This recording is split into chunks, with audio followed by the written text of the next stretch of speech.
Et laisser la tension, là, prendre conscience de l'air qui entre et sort, en découvrant tout, le mouvement au niveau du sternum, de la poitrine, ses poumons qui se remplissent, ce corps qui respire.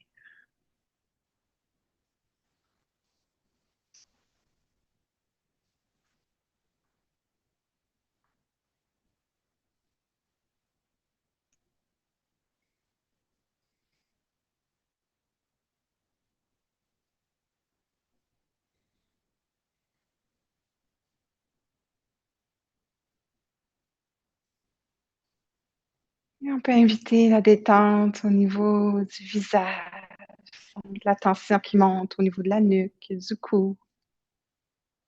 Relâcher la mâchoire, détendre les lèvres, la bouche.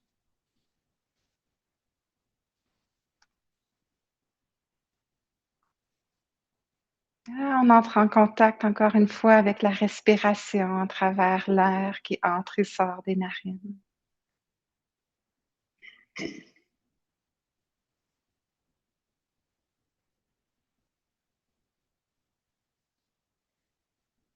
On invite la relaxation dans les yeux, les paupières, les sourcils. Pourquoi pas juste ouvrir le front un peu plus, détendre, relâcher.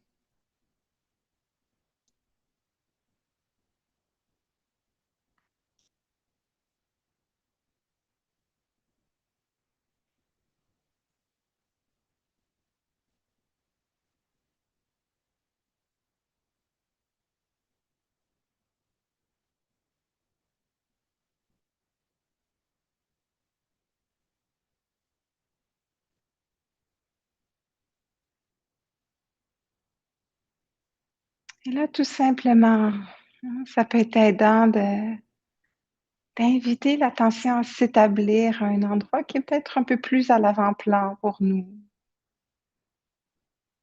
Peut-être, cet abdomen qui gonfle et dégonfle ou la sensation de l'air au niveau des narines. Et ça peut être également juste la rencontre de la chaleur, moiteur, fraîcheur des mains,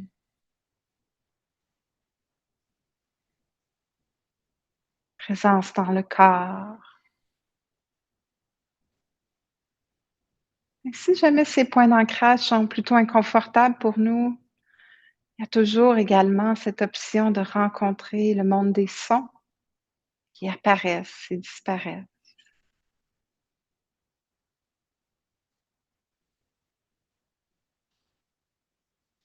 Alors l'attention s'établit à ces endroits ou à cet endroit, mais bien évidemment, notre pratique ici de Vipassana, de se laisser rencontrer ce qui émerge, donc autant une sensation, la présence d'une pensée, picotement dans les mains. On note le changement, le rythme, le mouvement et ensuite on peut revenir s'établir à cet objet primaire de notre attention.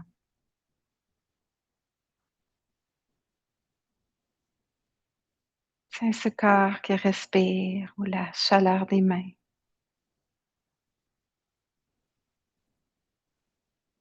La présence des sons qui apparaissent, nous quittent.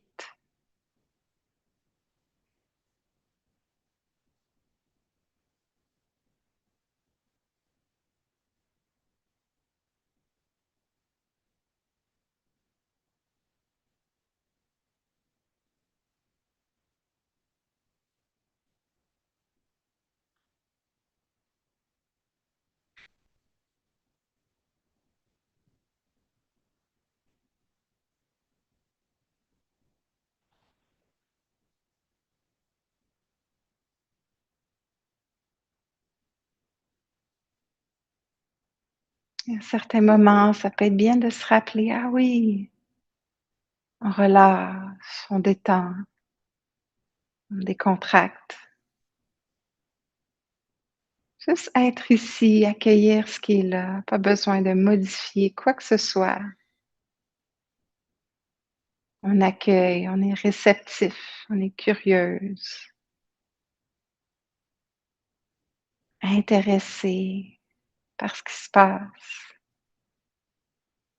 Dans cette invitation à l'immobilité,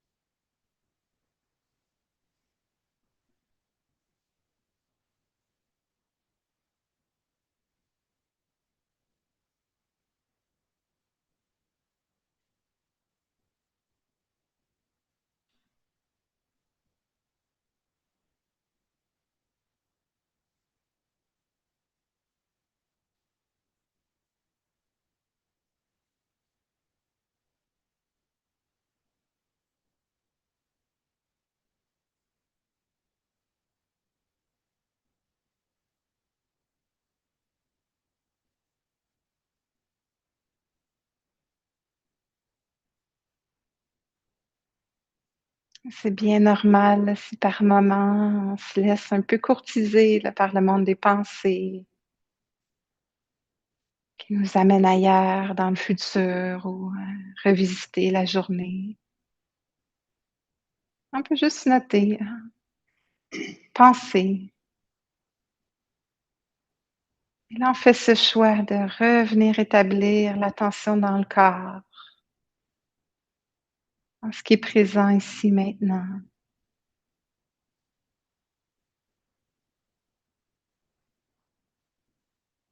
La chaleur des mains, fraîcheur de l'air sur la peau.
Qu'est-ce qui est connu? La fin d'une expiration peut-être, la rencontre des sons.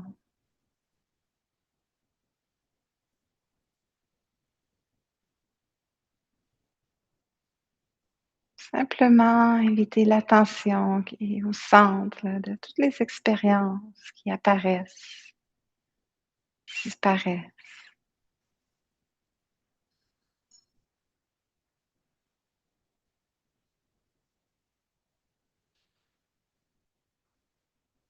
Cet entraînement-là de recommencer encore et encore à chaque fois qu'on est attiré dans le futur, dans ses pensées, là, cette planification. Ah, on revient, le corps. Je vais laisser la place à plus de silence là, pour les prochaines minutes. Voyons ce qui émerge en gardant la curiosité et aussi une qualité de bienveillance.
Encore juste quelques minutes, là, 2-3 minutes à découvrir ce qui se présente dans cette expérience humaine. Picotement dans la jambe peut-être, présence de chaleur,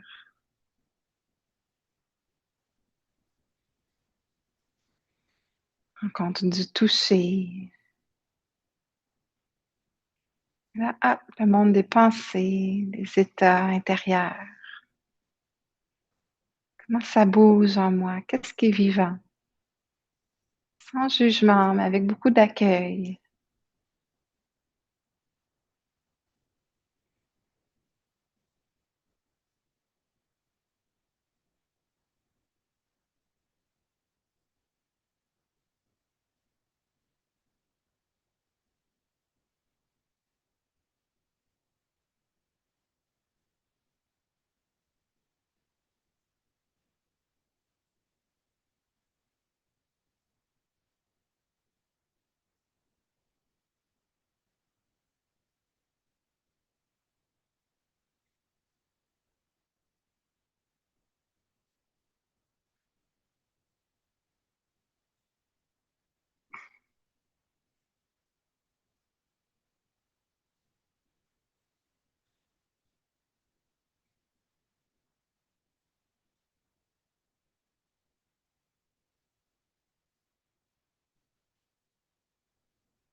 pour ces derniers moments de pratique. Ça peut être bien là, de juste déposer une intention,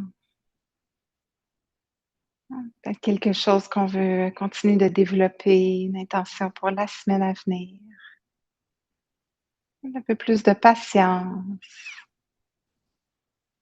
ralentir, écouter un peu plus ce qui est là en nous.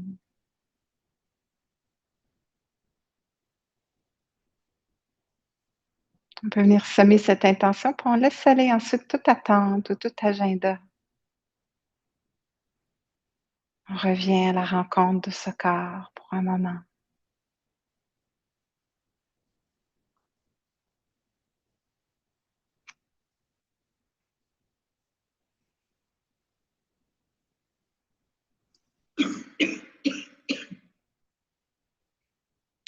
Que les bénéfices, les bienfaits de notre pratique ensemble aujourd'hui rejaillissent et touchent tous les êtres soient en paix, que tous les êtres soient en sécurité, protégés.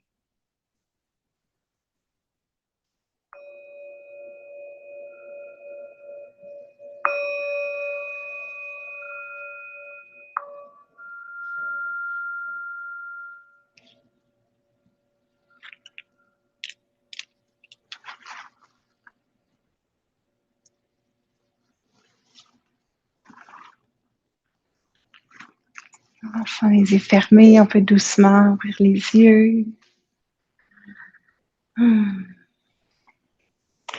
Alors, rebonsoir à tous. On peut prendre le temps de s'étirer et sentez-vous bien à l'aise de prendre la posture qui semble juste pour vous. Si vous voulez vous lever debout, vous allonger, voyez ce qui est bon pour votre corps. Oui, c'est bien de noter, peut-être juste là, la qualité intérieure. Est-ce qu'il y a un peu plus de présence qui est là? Qu'est-ce qu'on a découvert en nous là, dans dans ces minutes d'exploration? Euh, Souvent, ça peut être touchant de juste prendre conscience de ça. Ah oui, OK, aujourd'hui, par exemple, il y a de la fatigue, ou au contraire, il y a peut-être beaucoup de joie ou d'espace, ou c'est calme là-dedans ce soir. Donc, prendre le temps de juste reconnaître ce qui est vivant en nous. Et ouais, la pratique est très riche, hein. Elle nous permet vraiment de s'approcher de notre expérience humaine et en même temps de vraiment complètement habiter notre vie, être là un peu plus à ce qui se passe, un petit peu moins pris dans nos histoires intérieures, le monde des pensées, le monde de l'inquiétude, ce qui s'en vient, ce qui s'en vient pas. Et on découvre tout ça, à quel point parfois on est constamment peut-être en recherche d'un certain contrôle, hein, sur la réalité des choses. Et ce soir, quand je pensais à qu'est-ce que je pourrais bien enseigner, et c'est drôle, hein, parce que bon, j'enseigne beaucoup ces temps-ci, puis à chaque fois, c'est comme, «Hey, j'ai aucune idée. Qu'est-ce qui pourrait être, intéressant? Qu'est-ce qui, pourrait nous parler?» Puis je sais pas, il y avait comme une petite fébrilité, le fait de se rencontrer ensemble, la Sangha montréalaise, ça fait longtemps pour moi. Pascal, vient souvent là, est venue cet automne. Moi, je vous ai peut-être vu sur les écrans un peu plus, dernièrement. Hem Et je me suis dit: «Tiens, je vais retourner un peu, au tout début de cette pratique». Un peu comme je parlais tantôt en commençant, en honorant cette pratique-là millénaire. Et ça se peut que vous arrivez de la porte un peu plus, séculière, de la pleine conscience, que vous l'avez découvert cette pratique-ci de différentes façons, hein, peut-être à travers, une recherche de plus de calme, un petit peu moins de stress, d'anxiété dans votre vie.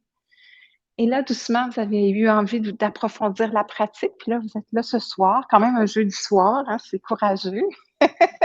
Moi, je disais à Muriel Fabiana: «Je suis pas sûre un jeudi soir qu'il va y avoir tant de monde». Mais bon, quand même, je sais pas il y a combien de monde sur YouTube, mais tant mieux. Hem, alors ouais, alors c'est ça, on peut découvrir la pratique plein de façons, pour plein de raisons. Et j'avais envie, c'est ça, qu'on revienne un peu à quel est le tout début, en fait, de cette tradition, de cette lignée et un peu la sagesse de cet être humain qui, comme nous, avait cet appel intérieur de peut-être autre chose, une autre façon de vivre, une autre façon de rencontrer la vie. Et le premier enseignement que le Bouddha, donc cet être qui a eu un grand appel en de vérité profonde, de compréhension des choses, hem, on l'appelle, de mettre en mouvement la roue de la vérité. C'est J'aime beaucoup ce mot-là en anglais de, setting of the wheel of the dharma. C'est comme on part le mouvement de clarté. Et les premiers enseignements que le Bouddha a fait, le premier enseignement, ça a été de parler de ce qu'on appelle les 4 nobles vérités, qu'on entend encore et encore et encore. Et à chaque fois, on peut, chacun de nous peut-être approfondir. Qu'est-ce que ça veut dire pour nous, ces 4 nobles vérités? Ça se peut que c'est la première fois que vous entendez ça, tant mieux. Hem et toute la en fait, la façon que ce chemin de pratique se déploie. Donc j'avais envie qu'on retourne un peu à la base de cette pratique-ci. Donc la première noble vérité, très simple et très forte, et cette, profonde réalisation que, hem, la vie, est assez complexe. La vie est pas facile en soi, hein. Il y a des hauts et des bas. On n'a pas tout à fait le contrôle, comme je le nommais tantôt, sur comment les choses se passent. Et les choses sont impermanentes, hein, changeantes. Et par le fait même, sont pas 100 satisfaisantes parce que les choses changent. Et ça peut être, ça peut être parfois soulageant d'entendre ça, de se dire: «Ah ben oui, c'est normal que ça soit un petit peu tout croche cette vie-ci, qu'il y a des moments où est-ce que les choses vont bien, puis il y a d'autres moments où, ouais, c'est lourd, c'est complexe, c'est difficile». Donc de se rappeler que ça fait partie, hein, de, hem, c'est quelque chose qui est là. C'est ça être un être humain, c'est entrer dans cette un peu dans cette danse-là, la complexité d'être dans cette vie. La deuxième noble vérité, et je vais prendre le temps un peu de décortiquer un peu ces 4 nobles vérités-là par la suite. La deuxième vérité, c'est cette reconnaissance de qu'est-ce qui cause cette insatisfaction, cette souffrance, dukkha qu'on parle en pali, qui est la langue parlée à l'époque du Bouddha. Hem, Cette forme de saisie ou cette soif de ce désir constant. C'est comme si on n'est jamais complètement satisfait. Et moi, je trouve ça toujours intéressant de voir en moi un peu cette tendance-là de l'esprit de toujours chercher quelque chose de plus. Ah ça c'est atteint, maintenant qu'est-ce que je pourrais continuer de vouloir ou de et c'est pas qu'on faut pas avoir des objectifs dans la vie, mais juste de voir en fait, cette course constante, cette soif constante de quelque chose de plus et aussi à quel point on peut s'attacher, hein. Il y a une saisie sur, on veut que les événements se passent comme on veut que ça se passe, et quand ça va bien, ben, on veut pas que ça change. Fait qu'il y a une certaine forme de saisie, puis ça crée, du stress, de la souffrance. Donc deuxième noble vérité à cette cause-là qui est là. La bonne nouvelle, la troisième noble vérité, c'est il y a cette possibilité de paix qui est possible, possibilité de liberté intérieure. Et parfois, justement, quand on regarde juste les 2 premières, implications, les 2 premières façons de rencontrer la vie, ça peut être un peu décourageant des fois, hein, d'être un être humain. Et peut-être qu'il y a des journées comme ça où est-ce qu'il y a une certaine lourdeur intérieure, où est-ce que les choses sont pas faciles à rencontrer et ça peut être inspirant de dire: «Ah ouais, mais il y a une autre façon de vivre. Il y a cette possibilité de peut-être inviter des qualités intérieures, des façons de rencontrer la réalité, d'être en relation différemment avec les situations de la vie». Et le Bouddha pointait vers cette possibilité d'éveil, de grande liberté intérieure. Et moi, ça m'inspire de penser à ça, qu'il y a cette, possibilité-là, qui est là juste par le fait de prendre conscience, d'être conscient un peu plus dans notre quotidien. Ce qui nous amène à la quatrième noble vérité qui est ce chemin de pratique. Donc on appelle le le noble chemin octuple qui est 8, on pourrait dire 8 portes ou 8 façons où, on peut inviter peut-être un peu plus de paix, un peu plus de bienveillance, un peu plus de sagesse dans notre vie.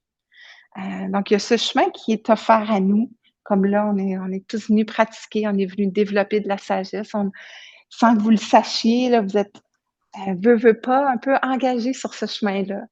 Vous l'étiez là, dans la dernière demi-heure qu'on a faite ensemble.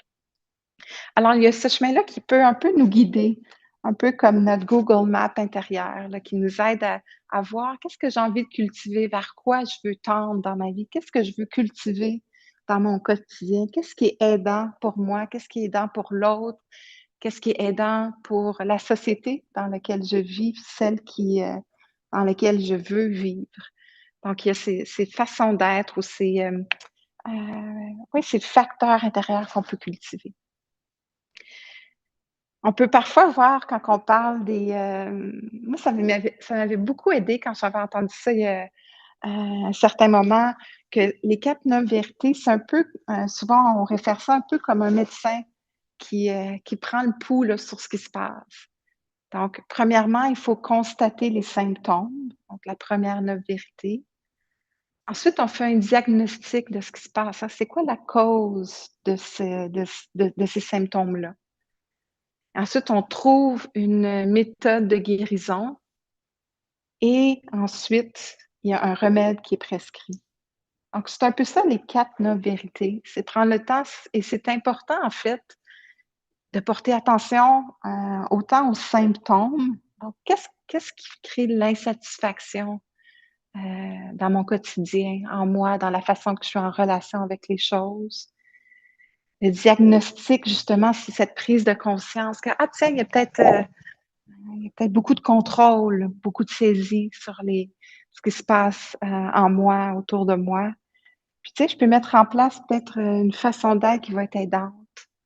Ce remède qui est peut-être venir méditer une fois par mois ici avec la gang, la sangha, ou une fois par semaine quand on est en ligne. Hem, ou d'autres choses, hein, prendre des marches, sortir dehors, respirer l'air, être en nature. Donc, c'est bien de voir qu'est-ce que je suis en train de mettre en place pour m'accompagner.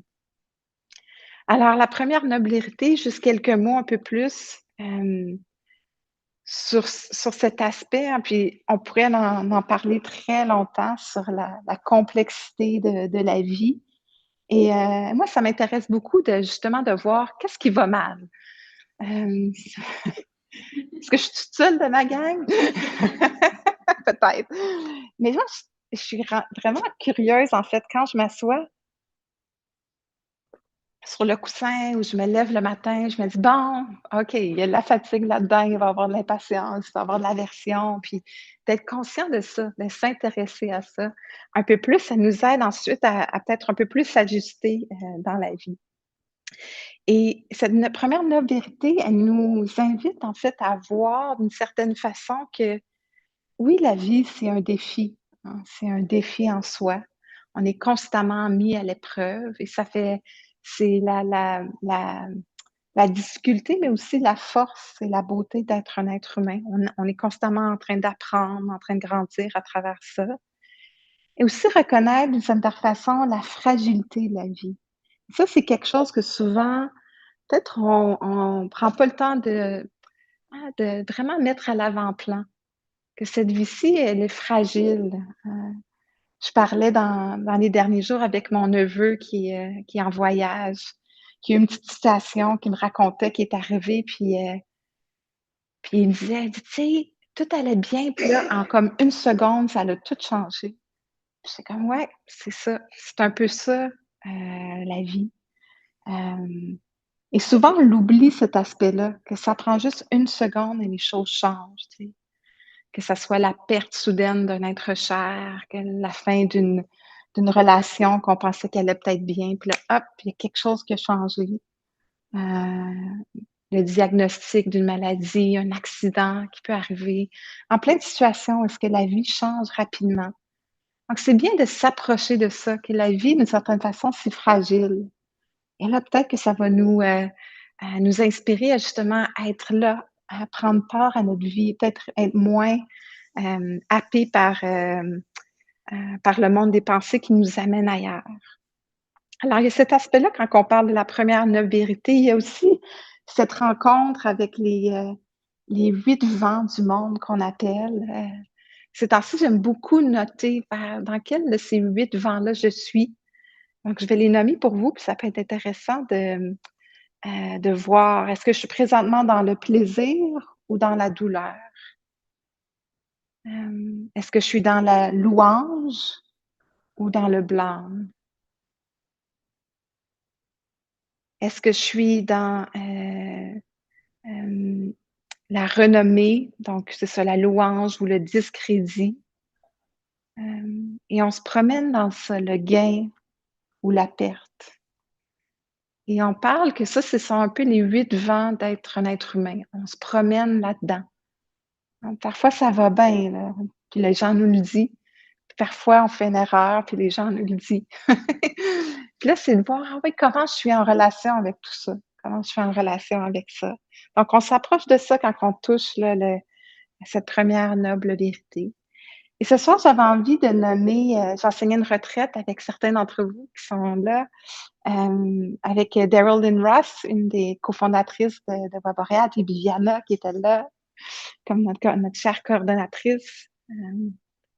Et, Daryl a lu 5 réflexions qui sont des enseignements classiques qu'on souvent on est invité à lire à tous les jours pour se rappeler justement de la fragilité, la complexité de la vie. Et j'avais envie de vous les lire parce que je trouve qu'en début d'année, on est encore en début d'année, ça fait bien de juste se dire: «Ah tiens, je vais prendre le temps de toucher à ça», justement, se rappeler la fragilité de la vie.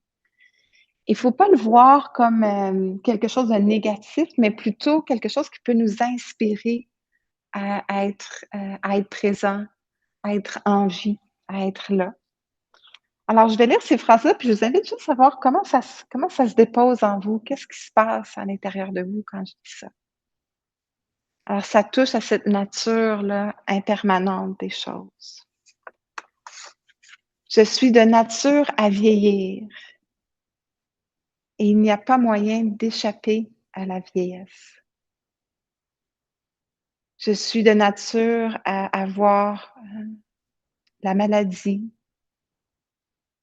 Il n'y a aucun moyen d'échapper à la maladie. Je suis de nature à mourir. Il n'y a pas moyen d'échapper à la mort. Tout ce qui m'est cher et tout ce que j'aime sont de nature à changer, à nous quitter. Il n'y a aucun moyen d'échapper à la séparation. Mes actes sont mes compagnons les plus proches. Je suis l'héritier et l'héritière de mes actes. Mes actes sont la base sur laquelle je me tiens.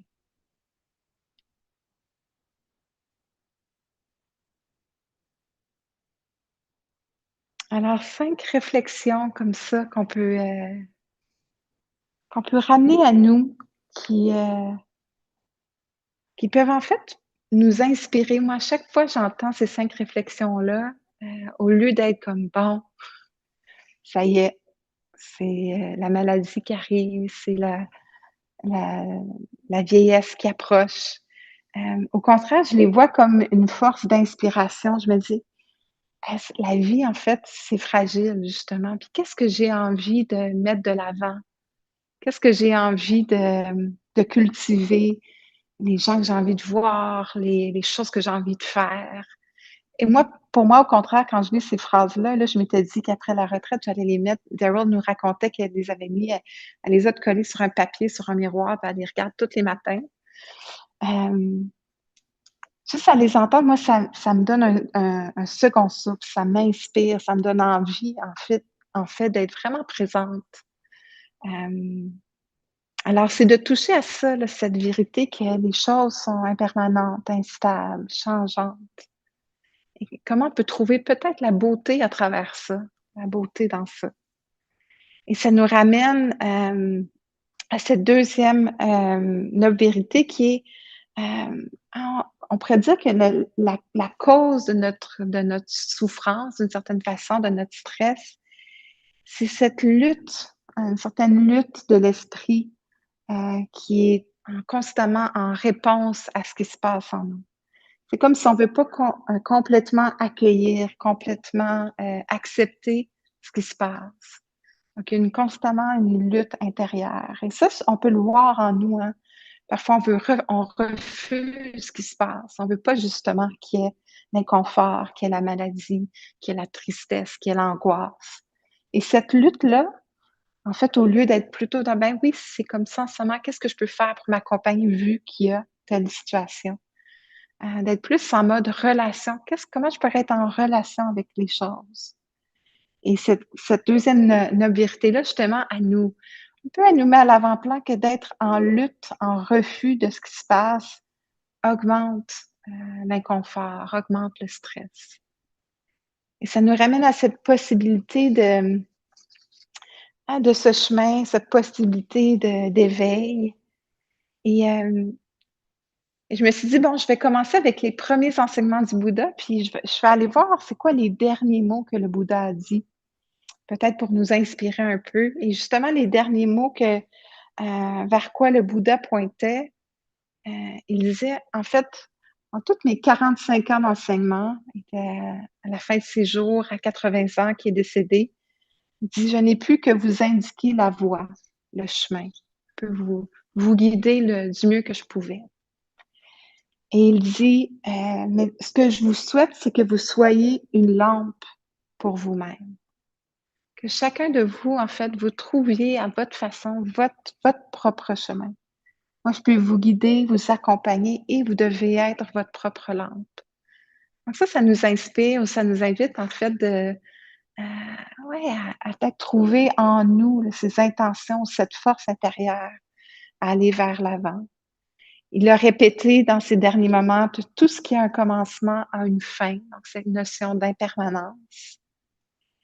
Et les derniers mots, poursuivez avec diligence, avancez avec certitude vers l'avenir. Poursuivez avec diligence. Alors, il y a une invitation à vraiment s'engager dans nos vies, à s'engager dans notre quotidien, dans la façon qu'on est avec les choses, dans la façon qu'on rencontre ce qui se passe à l'intérieur de nous. De vraiment inviter cette pratique de présence, cette pratique de sagesse.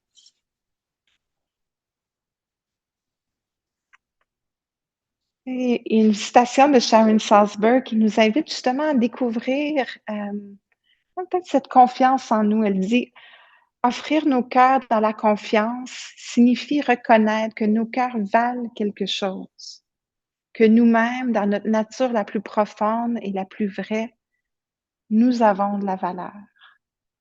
Alors, le Bouddha nous pointait un peu vers ça, de reconnaître notre valeur profonde, notre nature profonde, d'être notre propre lampe intérieure et de continuer sur ce chemin-là avec diligence, avec ouais, une certaine effort juste.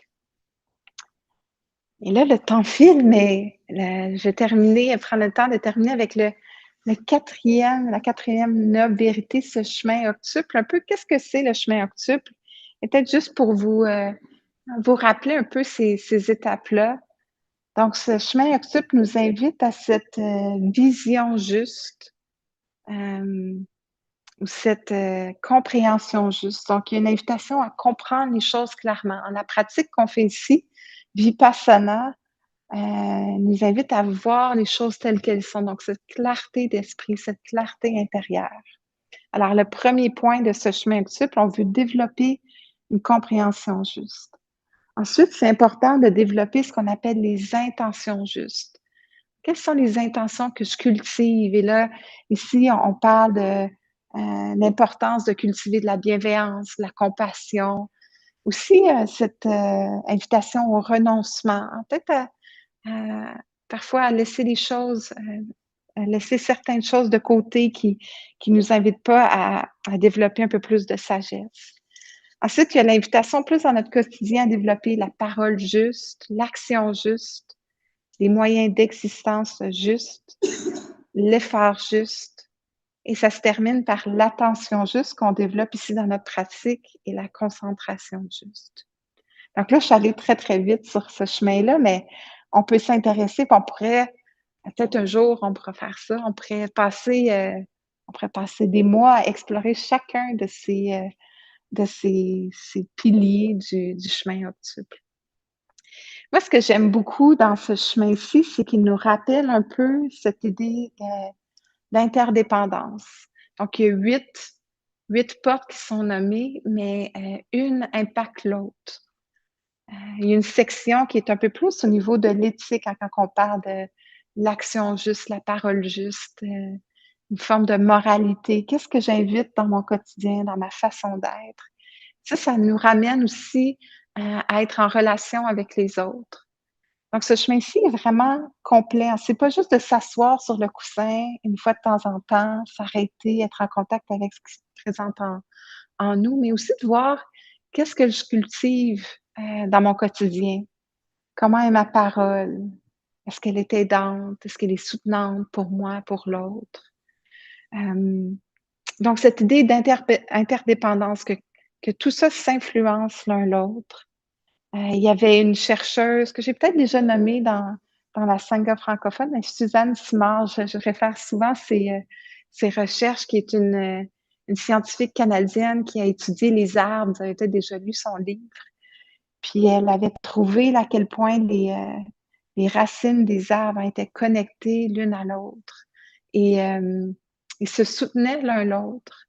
Donc, moi, ça me fait penser à ce chemin-ci, que chaque aspect de notre pratique influence l'autre aspect de notre pratique, mais aussi que chacun de nous, on s'appuie, on s'influence l'un l'autre. Donc, cette ramification-là qui est un peu infinie, qui continue encore et encore. Et ça nous invite, ce chemin-ci, à inviter des qualités intérieures aidantes, comme par exemple, ces temps-ci, moi, je suis beaucoup intéressée par la qualité de l'équanimité.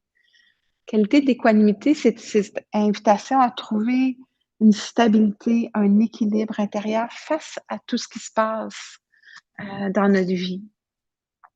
Et Jack Kornfield, il parle de l'équanimité comme, c'est très important de ne pas voir l'équanimité comme un retrait.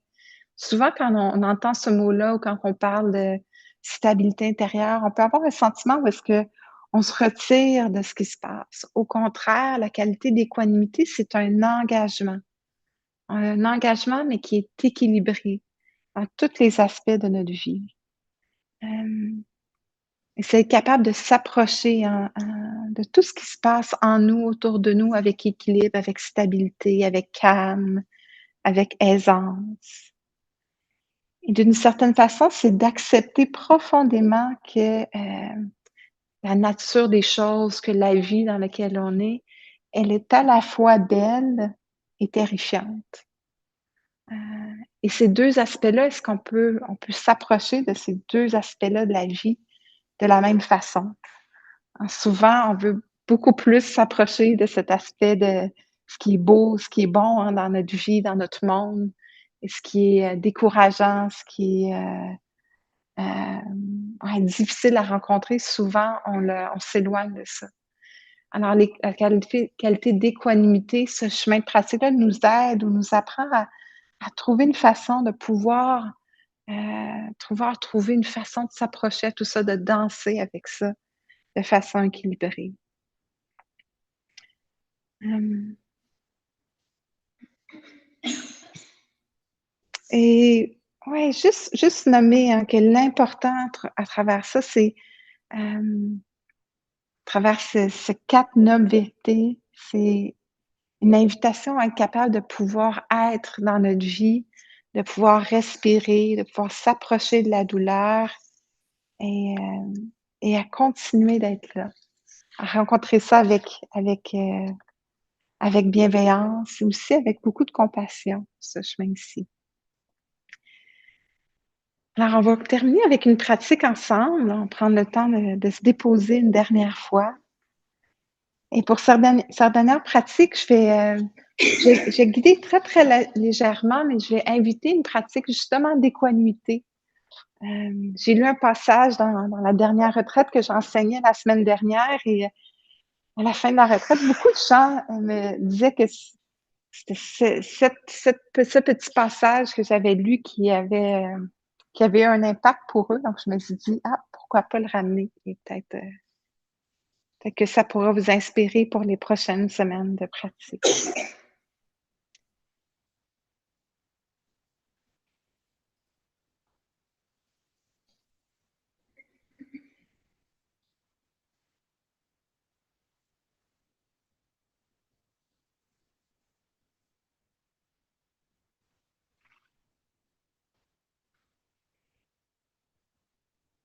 Alors, juste là, en prenant le temps de s'arrêter, d'inviter un peu plus de immobilité intérieure, mais pas dans la rigidité, au contraire. On peut découvrir là, qu'il y a ces 4 nobles vérités en nous. Oui, il y a de l'insatisfaction, complexité, fragilité de la vie.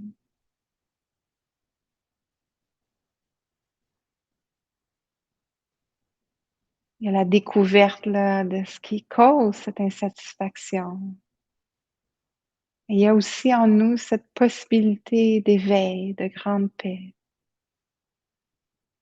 Il y a ce chemin qui est là, qu'on soit chacun une lampe pour soi-même, qu'on soit chacun également notre propre île. Le Bouddha avait déjà parlé de ça également.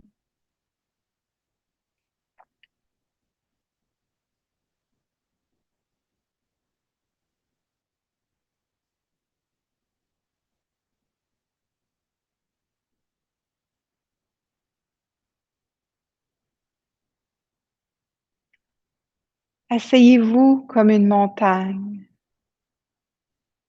Asseyez-vous comme avec un sentiment de force et de dignité. Soyez inébranlable, majestueux, naturel et à l'aise.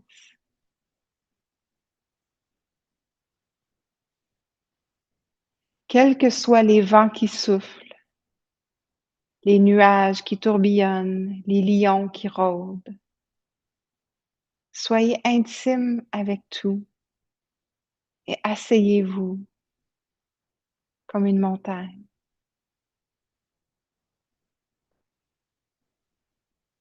Soyez inébranlable, majestueuse, naturelle.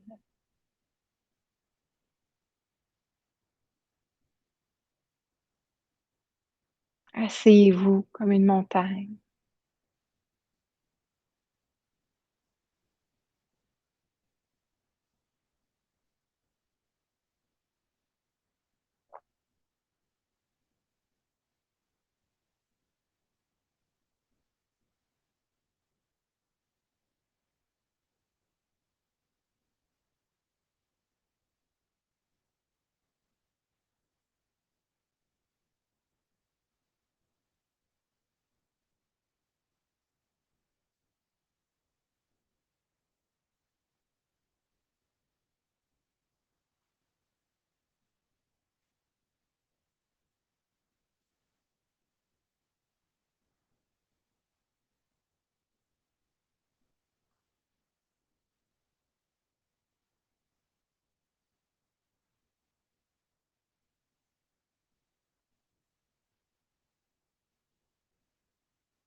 À notre façon, là, juste là, ici, dans notre pratique, on trouve cette force intérieure,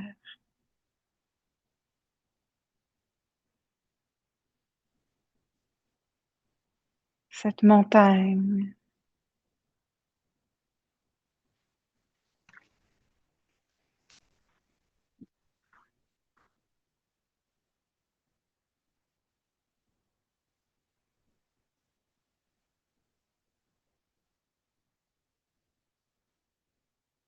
Et cette montagne, on la découvre juste tout simplement en étant peut-être présente à ce corps qui respire, à travers notre posture,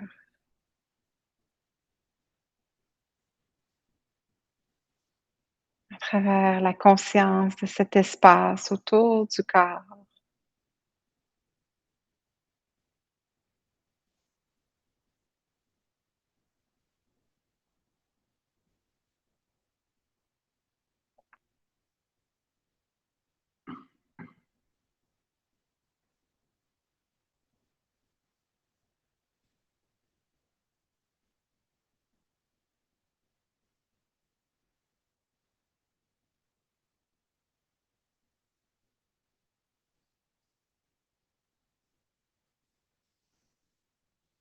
Peut-être là, c'est juste ici, on peut retoucher cet aspect de valeur, reconnaître notre valeur, qu'on soit une lampe pour soi-même,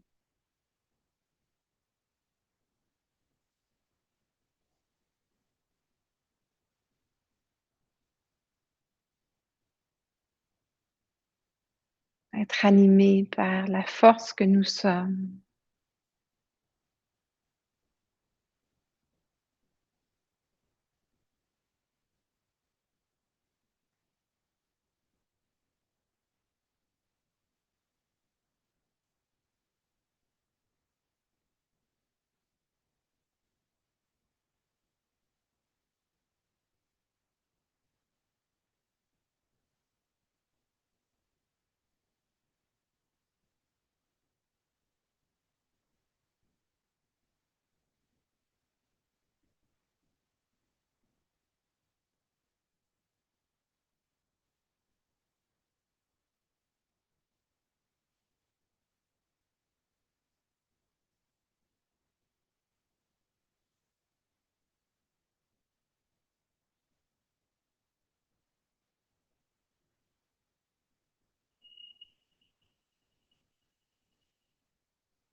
une respiration à la fois, une sensation.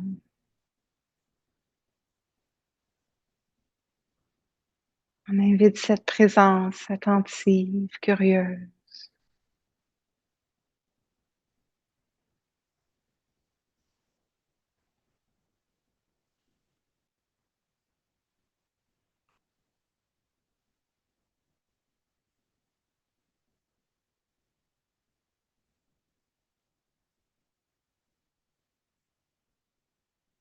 Et si ça vous dit pour ces dernières minutes de pratique, ça peut être aidant, soutenant, également de venir développer un peu de bienveillance en soi.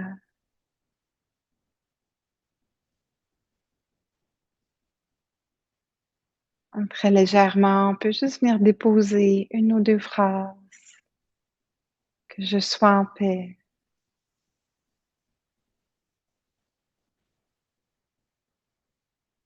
que je sois heureux, heureuse,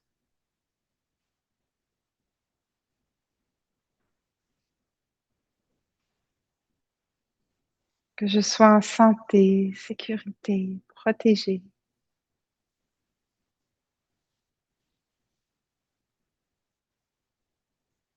que je vive avec aise, facilité, simplicité.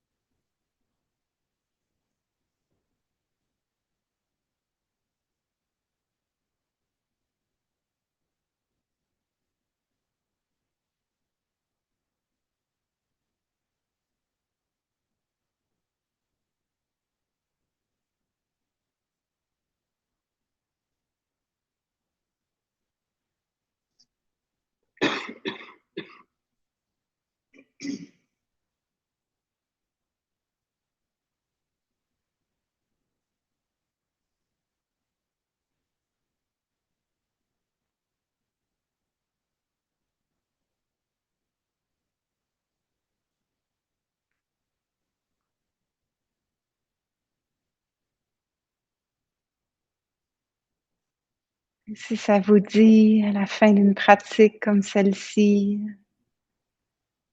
ça fait bien de dédier sa pratique peut-être à un être cher ou à soi-même, à un groupe de gens qui en ont besoin.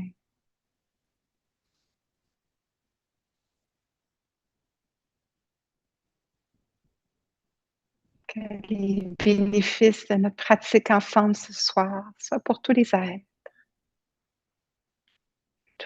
soient en paix, en sécurité, protégés.